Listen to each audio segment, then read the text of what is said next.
जो रोज एक विश्वास के मंदिर भी जा रहा और वो विश्वास भी पूर्ण, भजन भी कर रहा है, शंकर को आधा चावल का दाना नहीं चढ़ता, कीर्तन भी कर रहा है, नाम जाप भी कर रहा है, भगवान शंकर को पूर्ण अक्षत चढ़ता है। पीछा नहीं छोड़, शंकर भगवान को आधी अधूरी बेलपत्र नहीं चढ़ती, शिव जी को पूर्ण बेलपत्र चढ़ती है। मिट्टी को जितना शंकर को फूटा हुआ श्रीफल, बदारा हुआ श्रीफल नहीं चढ़ता, शंकर को पूर्ण श्रीफल चढ़ता है। कष्ट देता है उसको रोंदता है।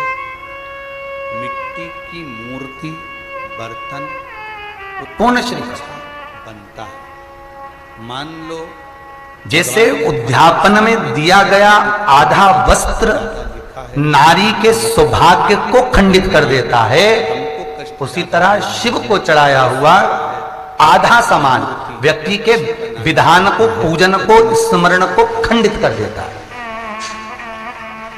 ध्यान दीजिएगा जरा, बहुत सुंदर कथा है, इसका स्मरण करिए स्कंद पुराण का। क्या कहा है स्कंद पुराण में? जब नारी कोई बहुत उद्यापन करती है, सोमवार का उद्यापन करा, मंगलवार का उद्यापन करा, जो व्रत आप करते हो, तीज हो, चतुर्थी हो, छठ हो, सप्तमी हो, जिसका भी आप कर रहे हो, चौथ का कर रहे हो, चाहे तीज का कर रहे हो, चाहे जिस भी कभी उत्पन्न ना करें, व्रत का आप उद्यापन कर रहे हो, भजन करते हैं, हम कीर्तन करते हैं, हम मंत्र जाप करते हैं, उद्यापन में आधा वस्त्र जो दिया जाता है वो नारी के सौभाग्य को खंडित करता है। स्कंद पुराण आधा वस्त्र समझ गए कोई महाराज? जैसे संसार तुमने ऐसा कोई व्यक्ति स्त्री की साड़ी रखी और उसमें ब्लाउज का पीस नहीं रखा, ठीक है, थोड़ा ना थोड़ा कष्ट, ये आधा वस्त्र हो गया अगर ब्लाउज का पीस नहीं रखा गया, ठीक है। बस केवल ब्लाउज का पीस दिया और बिंदी या कुंकू या चूड़ा या हल्दी या रोली या मोली कुछ भी उसके साथ नहीं रखा तो आधा माना जाए। ये जो कोई पुरुष को आपने केवल उद्यापन में एक श्रीफल दिया, उसके साथ जनेऊ नहीं दिया तो आधा माना जाए। ऐसा थोड़ा सा रास्ता करके, यदि आपने केवल जनेऊ दी है तो उसके साथ में अगर आपने कोई रुपया, कोई दक्षिणा नहीं हो आपके पास में तो सुपारी दे दो, पूर्ण माना जाए, अधूरा नहीं दिया। पजामे का कपड़ा दे दिया और कुर्ते का रख लिया, ठीक है, सहज भाषा भी तो यही होती है, तो भी अधूरा।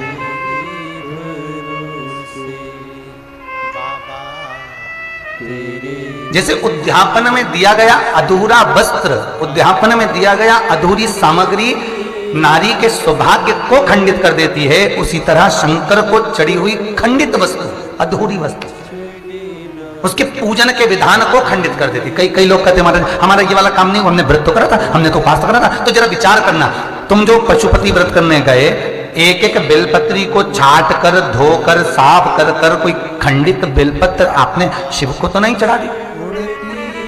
शिव महापुराण तो ये तक कहती है कि अगर आपके पास में खंडित बेलपत्र है और आपके पास में नहीं है बेलपत्र तो शंकर के मंदिर में जाकर उन्हीं की बेलपत्र उठाकर वही धोकर वापिस चढ़ा दो, वही धोकर वापिस चढ़ा दीजिए।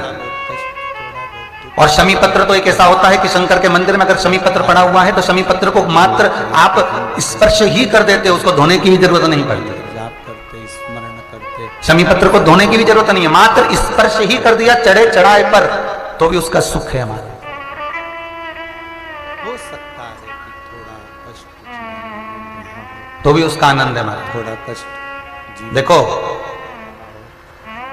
जिस लड़का लड़की का विवाह नहीं होता ना, तो सोमवार के दिन उसको शमी पत्र के नीचे बिठाकर और शमी के वृक्ष के नीचे बिठाकर शमी वृक्ष के जड़ की मिट्टी का तिलक लगाकर हाथ में शमी वृक्ष के हाथ में लड़का या लड़की के हल्दी लगाकर शमी वृक्ष पर छापे लगाकर और वहीं पर उसका मीठा मुंह करा दिया जाता है तो 3 महीने में विवाह हो जाता है। स्कंद पुराण स्मरण महाराज, जैसे शमी वृक्ष की मात्र पत्तियों अगर शिव के ऊपर चढ़ी हुई है, शिवलिंग पर चढ़ी हुई है तो मात्र उसका स्पर्श ही बहुत है।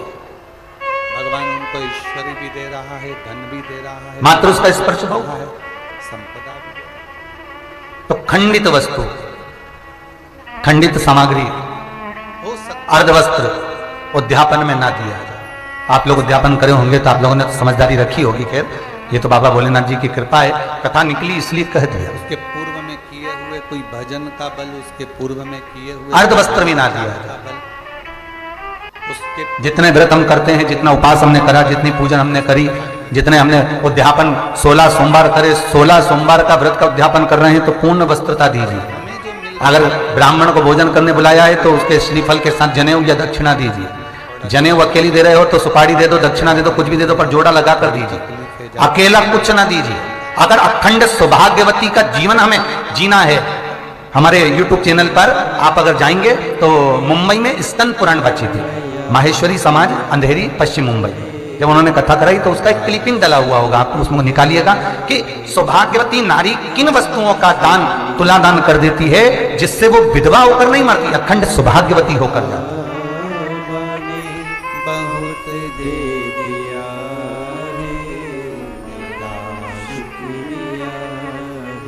तो हमारा हिंदू धर्म, हमारा शास्त्र कहता है कि जो भी वस्तु दी जाए वो जोड़े से होना चाहिए। पेट का काम है पाप करना।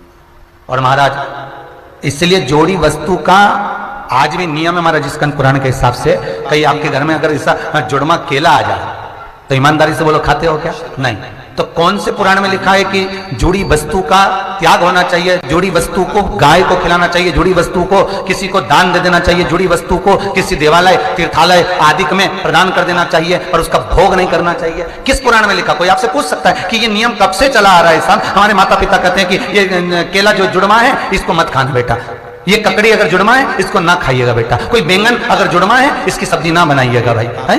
अगर कोई फल जुड़मा है तो हमारे यहाँ कह देते हैं इसका उपयोग ना करिएगा। तो आपके बच्चे पूछेंगे मम्मी तू तो अपनी पुरानी रीति लगाती है, कौन से पुराण में लिखा है कि ये जोड़ी हुई वस्तु का त्याग होना चाहिए, ये जोड़ी हुई वस्तु को ग्रहण नहीं करना चाहिए? तो हमारे यहाँ लिंग पुराण में और स्कंद पुराण में, ये दोनों पुराण में वर्णन किया गया कि जोड़ी हुई वस्तु का त्याग होना चाहिए। जब भूख लगती है, जब उसको लगता है कि मुझे जरूर, और मान लो उसका भोग कर लिया तो हमारे हिंदू धर्म में माताएं बड़ी अच्छी काव्य बना लेती हैं। अरे मालूम जुड़वा अगर चीज खाओगे तो जुड़वा संतान होगी। उन्होंने एक काव्य बनाया इसको त्यागने के लिए।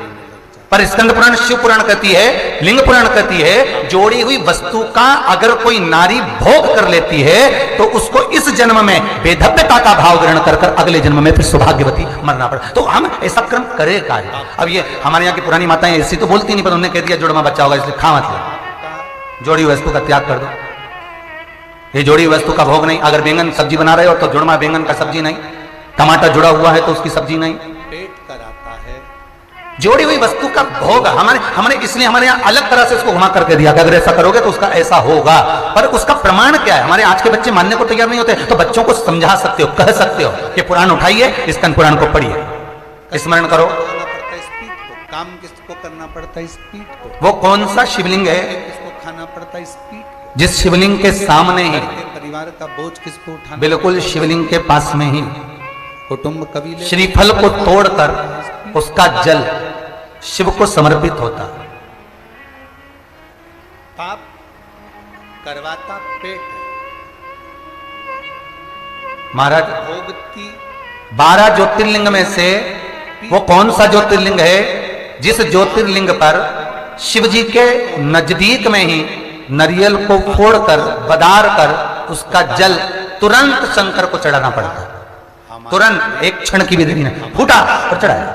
हमारा स्पर्श और हमारे चरण केवल एक शिवलिंग, एक ज्योतिर्लिंग, वो है मल्लिकार्जुन। अच्छा दर्शन करते हैं, कौन सा है? कथा को सुनते हैं, मल्लिकार्जुन। अच्छी वाणी बोलते हैं, भगवान का भजन करते हैं, सत्संग सुनते हैं। जिस जगह पर जो पाप चंद्र कुंड विराज रहा था, वो पाप जहां पर पूर्णिमा के दिन चंद्रमा की छाया चंद्रमा कुंड के अंदर दिखाई देता है और भगवान के शिखर का दर्शन उस कुंड में चंद्रमा के साथ किया जाता है तो 2 दिन 5 दिन के अंदर तो चश्मा उतर ही जाता है। ये चंद्रकुंड, ये पाप मल्लिकार्जुन पेट का सवाल है। कई लोग अपनी अपनी वाणियों में, अपनी अपनी भाषाओं में, अपने अपने शब्दों में, अपनी अपनी बातों में कर रहे हैं। क्यों? महाराज श्री कार्तिक स्वामी, श्री कार्तिकेय जी महाराज जब रुष्ट होकर श्री सैलम पर गए, पाप करवाने वाला ये पेट है। और ये वही श्री सैलम है जहां पर ब्रह्मा जी की धर्मपत्नी को भूख नहीं देखी गई, अहंकार आ गया था। भूख नहीं देखी गई, कुटुंब की भूख, ब्रह्मा जी की धर्मपत्नी को अभिमान आ गया, अहंकार आ गया था। और मत बुरे, और ब्रह्मा जी की धर्मपत्नी को जब अभिमान आ गया, अहंकार आ गया, ब्रह्मा जी की धर्मपत्नी ने कहा मैं सारे स्वरों की देवी हूं, मुझ में सारी पूर्णता है, और मैं सारे स्वर, सारे वाद्य, सारे राग, सारी संगीत मुझ में भरा हुआ। तब ब्रह्मा जी ने उनको समझाया था। ब्रह्मा जी बोले थे, ऐ सरस्वती, माना तुझ में स्वर है, माना तुझ में राग है, माना तुझ में सब कुछ है, पर तू फिर भी कुछ स्वरों से वंचित हो सके। अभिमान कर कर श्रीशैलम पर माता सरस्वती चली गई थी। और माता सरस्वती जब श्रीशैलम पर जाकर विराजमान हुई, श्रीशैलम की पहाड़ियों पर मां जगन जननी सरस्वती मैया जब छुप गई, ब्रह्मदेव उनको ढूंढने के लिए आए। ब्रह्मलोक को छोड़कर श्रीशैलम की पहाड़ियों पर ब्रह्मा एक ब्राह्मण का वेश बनाकर सरस्वती को ढूंढ रहे हैं, ब्रह्माणी को ढूंढ रहे हैं।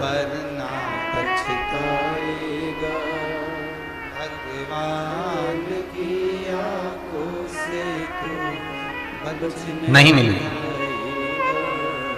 फिर ब्रह्मदेव गए भगवान विष्णु के पास में, महाराज मैं सरस्वती को ढूंढ रहा हूं, मैं ब्रह्माणी को ढूंढ रहा हूं, पर ब्रह्माणी मिल नहीं रही। भगवान विष्णु ने कहा, देवादिदेव महादेव के पास ब्रह्मा जी आप जाओ। और ब्रह्मा जी देवादिदेव महादेव के पास गए, उनसे निवेदन करा, उनसे विनय करा। महादेव ने कहा, क्यों चिंता करते हो, क्या हुआ? सरस्वती कहीं रुष्ट होकर चली गई, मिलती नहीं, उसको अभिमत्ता समाइए। भगवान शंकर उसी समय पर पहुंच गए सरस्वती के पास और सरस्वती से कहा, वीणा देवी, मैंने सुना है तुम बहुत सुंदर संगीत जानती हो, बहुत सुंदर गा लेती हो, बहुत सुंदर नृत्य कर लेती हो, बहुत सुंदर वाद्य यंत्र का स्मरण कर लेती हो। घी बन जाता है तो उसमें सुगंध आना प्रारंभ हो जाता है। क्या है सरस्वती, आप गाने के साथ में वाद्य यंत्र बजाते बजाते नृत्य कर सकती हो? सरस्वती ने तुरंत उसी समय पर कहा, महादेव ये तो कोई नहीं कर सकता। और दूध कि भजन गा भी रहे हैं, बजा भी रहे हैं और नाच भी रहे हैं, ये तो हो ही नहीं सकता, बहुत कठिन है ये तो, बहुत कठिन भी होगी, उसकी कीमत भी होगी। सरस्वती, फिर ब्रह्मा आपको कहे ना कि आपके भीतर अभिमान समाया है। सरस्वती शिव की शरण में आई। सुगंधित क्या आप ऐसा कोई नृत्य, ऐसा कोई गायन, ऐसी कोई लीला दर्शन करा सकते हैं? श्रीशैलम पर भगवान ने अपनी नट लीला का दर्शन नटराज बनकर सरस्वती को प्रदान किया। समझ लेना कि मेरा भोले बाबा, मेरा शंकर, मेरा नटराज लीला का दर्शन। इसलिए आज भी संगीत की देवी भले सरस्वती हो, तपा रहा है आपको, पर नृत्य के नटराज ही माने जाते हैं, जो सरस्वती को भी नट की लीला श्रवण कराते, दर्शन कराते और उनको सिखाते। श्रेष्ठ बनाने के लिए मेरा बाबा आपको तब सरस्वती के आंख में जल भर गया, मुझसे गलती हो गई, मुझ में अभिमान आ गया, करने के लिए मेरा अभिमान यहाँ टूटा है और मैं आपके चरणों में आकर पड़ी हूं। शिव के चरणों में सरस्वती विराजमान हो गई, माता पार्वती का दर्शन हुआ। कार्तिकेय जी जो रुष्ट होकर गए थे वो श्रीशैलम पर ही गए थे। जिस श्रीशैलम की पहाड़ी पर, पर्वत पर माता सरस्वती का अभिमान टूटा, जिस श्रीशैलम की पहाड़ी पर लंकाधिपति रावण का अभिमान टूटा, जिस श्रीशैलम की पहाड़ी पर बाणासुर का अभिमान टूटा, जिस श्रीशैलम की पहाड़ी पर स्वयं भस्मासुर का अभिमान टूटा, उसी श्रीशैलम की पहाड़ी पर श्री मल्लिकार्जुन स्वयं भगवान शिव कार्तिकेय के लिए पहुंचे और कार्तिकेय के अभिमान को रुष्ट कर कर, उसको समाप्त कर कर, उसकी अभिमत्ता, उसका क्रोध, उसकी चिड़चिड़ प्रवृत्ति समाप्त करी बाबा। और भगवान वहां विराजमान। सती एक अच्छा कार्य केवल एक का हो रहा था। मल्लिकार्जुन का मंदिर एक किस्सा है शिव जी का, 12 ज्योतिर्लिंग में से, जहां पर नारियल इसलिए फोड़ा जाता है कि व्यक्ति के भीतर अगर अहंकार हो, लोभ हो, विषय हो, आसक्ति हो, वासना हो, तृष्णा हो, तो शंकर के चरणों में उसको फोड़कर उसका जल समर्पित कर कर जब व्यक्ति के ऊपर छीटा जाता है, वहीं पंडित जी भी छीटते हैं, छीटा जाता है, उससे व्यक्ति की अभिमत्ता, क्रोध, चिड़चिड़पन, अहंकार समाप्त हो। ऑनलाइन कथा चल रही है, मान लो समाप्त हो भाई भी हो, कथा सुनने के लिए कुबेरेश्वर बाबा के दरवाजे पर पहुंचे भी हो, तो ये प्रयास जैसे कि भगवान ने अगर हमको मौका दिया है, एक महाराज कुबेरेश्वर बाबा की धरा, कंकर शंकर की भूमि, दूसरा नारियल के गोटे में भरा हुआ गुड़, यदि आपको यहाँ मिल रही है तो गोटा जानते हो ना नारियल का, जहाँ गौला, जैसे नारियल के गोले में भरा हुआ गुड़ अपने कानों और शमी पत्र का दान 1.25 लाख स्वर्ण मुद्रा के बराबर हो जाता है। उसी तरह शिव मंदिर का स्मरण चित्तवृत्ति धारण करने में व्यक्ति के करोड़ों पाप समाप्त होकर शिव की शरण प्राप्त होगा। बाबा से अपने हृदय की बात कहना शिव प्रारंभ की कर देगा और शिव उसे स्वीकार, शंकर उसे स्वीकार। महाराज, जब किसी मकान का उद्घाटन होता है ना, या मकान का पाया रखाता है, कोई नया प्लाट बन रहा है, मकान बन रहा है, और उसमें कोई नया पाया, पहली बार अगर कोई पाया रखा रहा है, कोई बीम बन रहा है, कॉलम बन रहा है, उसमें नीचे पाया बना रहा है, तो उसमें जो ब्राह्मण होते हैं, आप जिन वास्तुशास्त्री से पूछेंगे, ब्राह्मण जन से पूछेंगे कि हमारा मकान बन रहा है, खड्डा खुद रहा है, तो उसमें पहले क्या चीज रखें, तो वो बता देगा। इसमें आप नाग नागिन का जोड़ा रख दीजिए, इसमें आप थोड़ा सा कलश में शक्कर भरकर उसमें अमरबेल के टुकड़े डालकर रख दीजिए। पर शिव महापुराण, स्कंद पुराण, वास्तुशास्त्र, धर्म का अग्नि पुराण कभी विघ्न न और वामन पुराण, ये वामन पुराण के अंतर्गत भी मिलेगा और अग्नि पुराण के अंतर्गत भी मिलेगा कि यदि नूतन मकान के पाए में एक नारियल के गोले में हम तो भूले गुड़ भरकर शमी पत्र रखकर उसको दबा दिया जाए तो उस घर में कभी संपदा की कमी नहीं होती और क्लेश नहीं हो सकता, चाहे कितनी भी अहंकारी बहू क्यों ना हो, चाहे कितना भी अभिमतता रखने वाली सास क्यों ना बहू,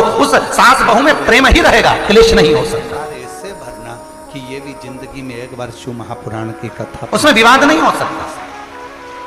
उस घर के अंदर जितने भाई रह रहे हो, जितने कुटुंबी रह रहे हो, परिवार रह रहा हो, उसमें क्लेश का कोई मतलब नहीं हो सकता।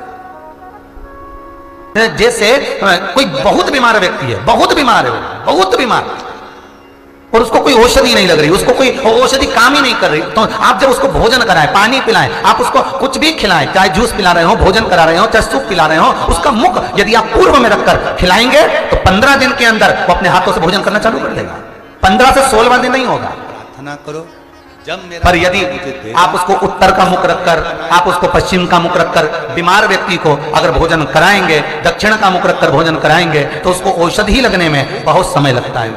तब हम औषधि इसको 15 दिन बहुत पवित्र कथा का आयोजन करा, बहुत, शिव महापुराण की कथा जिससे तभी दक्षिण की ओर मुख कर कर भोजन करने वाले व्यक्ति का उदर, पेट, वो कहते हैं ना रोग हो जाते, पेट के रोग बहुत सारे हैं महाराज, रखकर या अपनी बहुत रोग है महाराज, पेट से जुड़ा हुआ कब्ज का भी देवे, गैस का भी देवे, और ना जाने जाने कितनी कितनी बीमारियां उसके अंतर्गत हो जाती हैं। तो ये सारे रोग कैसे होते हैं? दक्षिण में बैठकर अगर आप मुख कर भोजन कर रहे हो तो पेट से जुड़ा हुआ रोग कभी जिंदगी में समाप्त नहीं हो सकता। 50 गोली खा लो, 50 ऑपरेशन करा लो, 50 तरह के डॉक्टर को दिखा, मतलब यह पक्का है कि आप दक्षिण की ओर बैठकर, दक्षिण की ओर मुख कर आप भोजन ग्रहण कर रहे हो तो आपको वो दुख तो ग्रहण करना ही पड़ेगा, वो दुख तो आपको झेलना ही पड़ेगा। थोड़ी चाकरी करो, थोड़ी सेवा करो।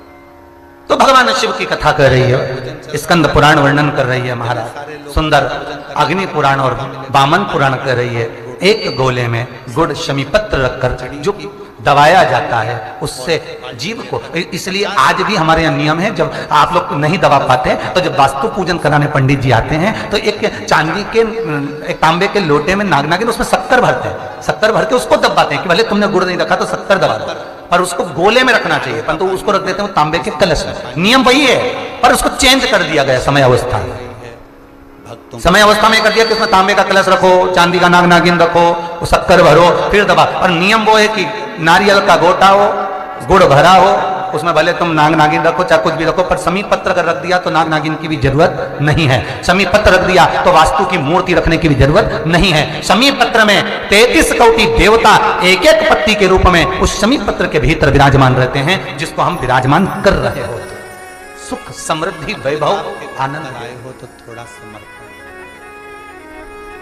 भुवनेश्वर धाम आने से पहले ये सोच कर आना कि मुझे यहाँ पर झाड़ू भी लगाना है, कचरा भी उठाना है, सुख देना उसका करना है महाराज। और एकांत में सरस्वती के अभिमान को भगवान तोड़ दिए। हम कहते हैं कार्तिक स्वामी के भीतर अभिमत्ता है, कहना है अभिमत, और फिर यहाँ से जाने के बाद मुझे उनका भी अभिमत्ता तोड़ दिया भगवान शिव।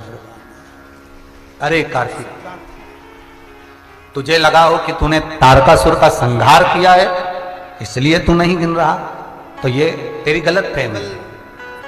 बाप पूरी जिंदगी कमाता है, पूरी जिंदगी कमा कमा कर निकाल देता है, जोड़ कर लाकर बेटों को भी देता है, बहुओं को भी देता है, पत्नी को भी देता है, और उसी पिता का बेटा थोड़ा सा कमा कर लाता है और इतना बड़ा रुआब दिखाता है कि मेरे हाथ के नीचे मेरा बाप है, मेरा पिता है, मेरी माता है, तो मेरे कहने पर चलो क्योंकि मैं कमा कर ला रहा हूं, मैं लेकर आया हूं। तो ये अभिमान, अभिमतता पुत्र में नहीं होना चाहिए, क्योंकि एक पिता ने अपनी पूरी जिंदगी, अपनी पूरी जवानी तेरे को समर्पित कर दी। थोड़ी उससे विनती,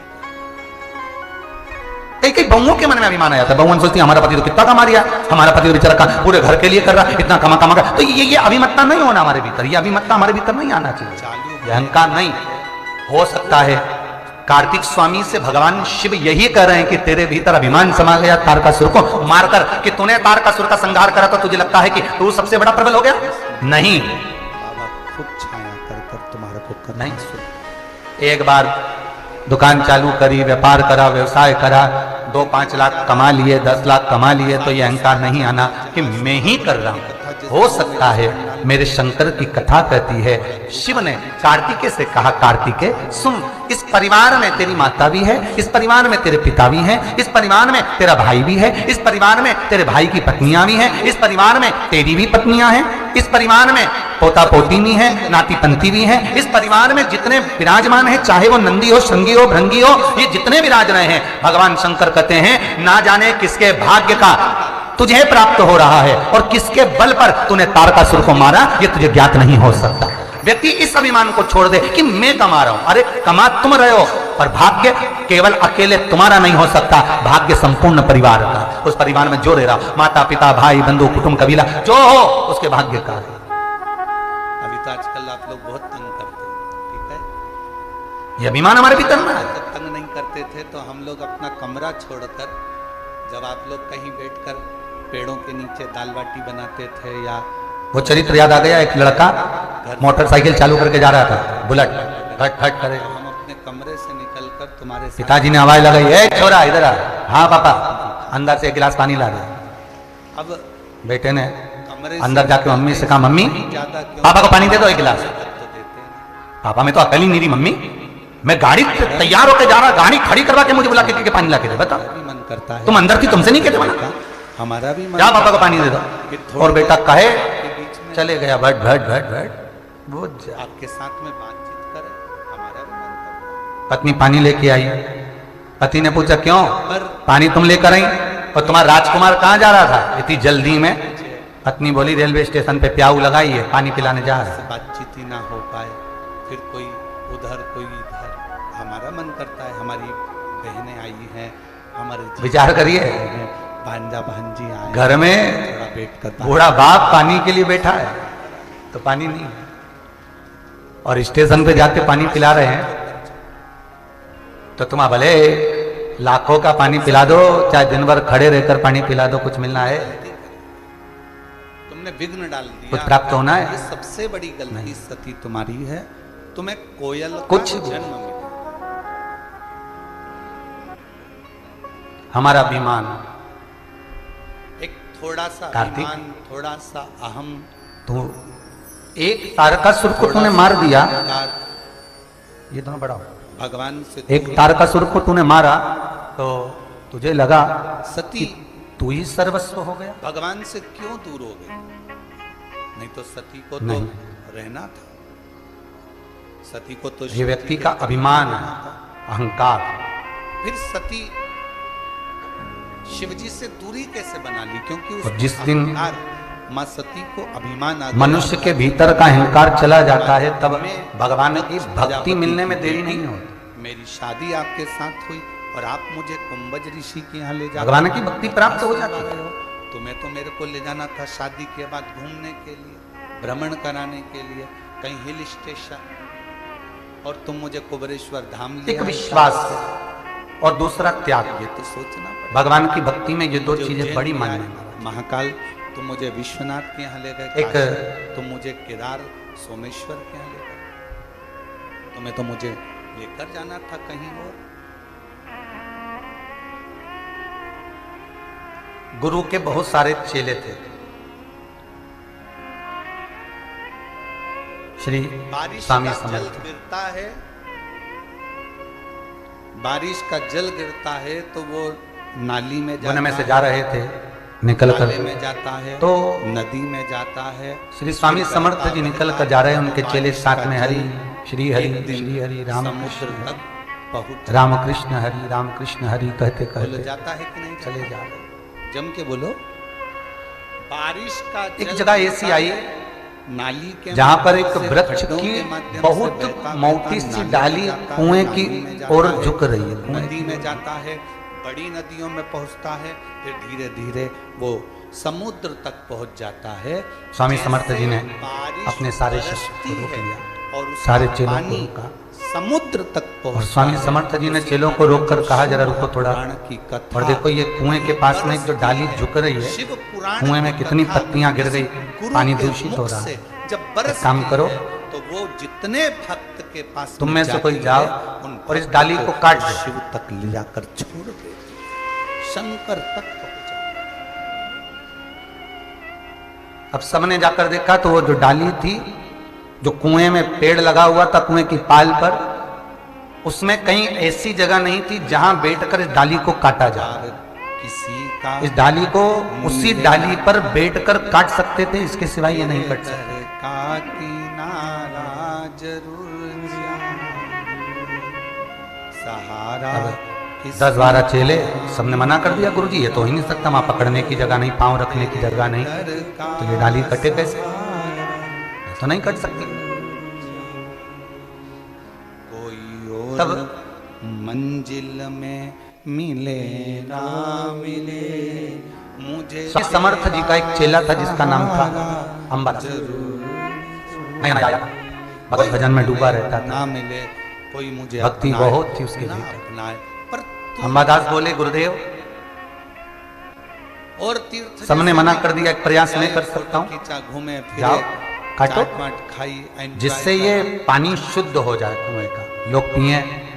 मृत्यु लोक में अगर जन्म लिया है तो कोई जग कल्याण का एक काम जरूर तो करना। कुबेरेश्वर बाबा के दरवाजे श्री पर स्वामी जाए, समर्थ जी माना कहते हैं। तुम्हारी जेब में बहुत माल है, तुम एसी का रूम ले सकते हो, तुम होटलों में खाना खा सकते अगर हो। मृत्यु लोक में हम जन्मे हैं हमारे पर्स में तो हमारे हाथों से कोई एक कार्य जीवन का ऐसा कर कर जाना, बाप के केवल मकान बनाया, बंगला बनाया, बहू आ गई, बच्चे हो गए, घर परिवार में सब कुछ हो गया, इससे ये मतलब मत रखना कि तुमने ये जगत हित का काम कर।